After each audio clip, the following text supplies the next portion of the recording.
Refuel, it's Wes here, and in John chapter 14, verse 12, Jesus said this, my disciples would do the same things I'm doing and even greater works because I'm going to be with the Father. Don't you love that Jesus believed so much in the people that he was investing into that he thought they would do the same things and even greater works? Isn't that what we want to believe for the people we love and the next generation? People ask me sometimes, like, Wes, why do you love to coach or invest in younger leaders or into others? And it really goes back to, it's because someone did it for me. I graduated from high school. I'd played basketball. We'd been at some of the highest levels at the state that I played at. I felt called to be a pastor, so I went to a college and to be a pastor. But they had a basketball team, and so I was walking down the college campus one day, and the coach saw me and said, hey, do you play basketball? I'm 6'6", so he's like, I'm like, yeah. And then he said, meet me over at the gym. I want to see you shoot. So I was wearing like stuff like this. I go over to the gym, and he throws me the ball. He says, I want you to shoot a three-point shot. Now, I hadn't grown up going to camps. I played pretty much at the parks on the streets in the city that I lived in. And so no one really showed me some of the fundamentals. I played ball. Well, he throws me the ball. I shoot a three, and my first shot in college with him was an air ball.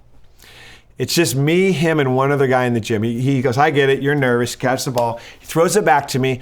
I shoot a second air ball. My career would start with 3 air balls in a row. He looks to the guy next to him and says, hey, why don't you play him in one-on-one?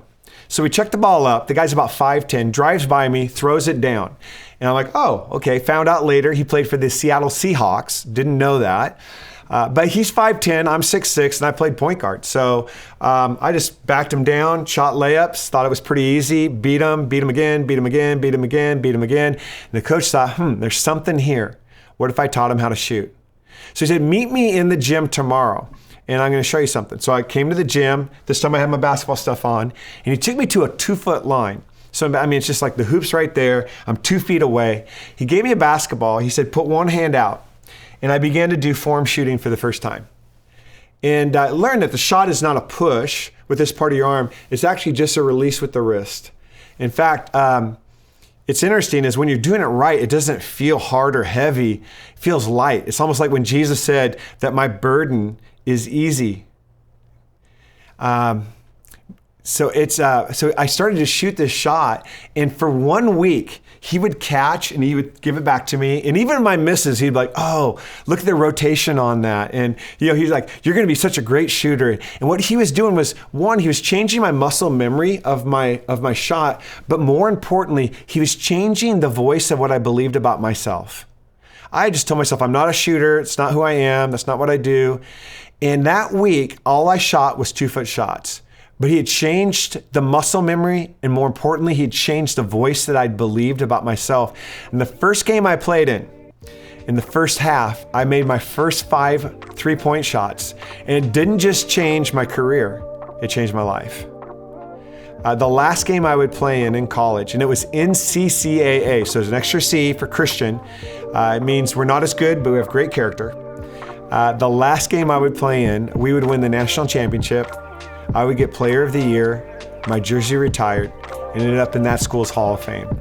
Because for 1 week, someone cared enough to shoot 2-foot shots with me.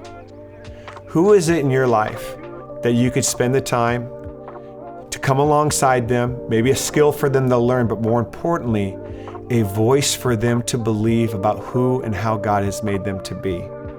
Jesus said, my disciples would do the same things I'm doing in even greater works.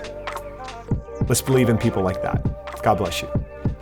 Hey, thanks for watching that refuel. We would love you to subscribe below. Hit the subscribe button for this YouTube channel, because this Bayside YouTube channel is where we send out all of our video content, so you can get all of it. Make sure you subscribe. Thanks for watching.